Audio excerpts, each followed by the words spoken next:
જે પંજાબી થાળી છે તમે વાત કરી કે 70 અમને વિશ્વાસ નથી આવતો બરાબર છે તો અમે ઈ ખાવા માટે આવ્યો તો સૌથી પહેલા અમને ઈ રેડી કરી દો. કાઈ વાંધો નહીં, હમણાં તમારી થાળી રેડી કરાવી દઈ. 33 જાતના આલુ પરોઠા છે ખાલી મારા આગળ. 33 જાતના આલુ પરોઠા, ખાલી આલુ પરોઠા 33 જાતના છે. 33 જાતના આલુ પરોઠા છે. પનીર છે ચિપ્સ વાળું, પ્લસ આપણી રીચ ક્રીમ.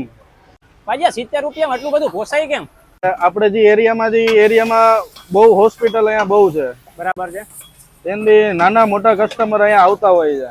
બરાબર. ગામડા વાળા કસ્ટમર પણ અહીંયા આવતા હોય છે. બરાબર છે. એટલે આપણે રીઝનેબલ પ્રાઇસમાં કોકનું ખાઈ શકે સારું તે માટે આપણે છે ને બહુ ઓછા ભાવમાં આપણે પંજાબી થાળી રાખી છે કે નાનામાં નાનો માણસ પણ છે ને પંજાબી થાળી આપણી ખાઈ શકે. બાજી શું શું આવશે આમાં?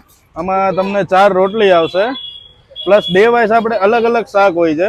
આજે રાજમાનું શાક છે, દાલ ફ્રાય આવશે, સલાડ આવશે, વઘારેલા પુલાવ આવશે, છાશનો એક ગ્લાસ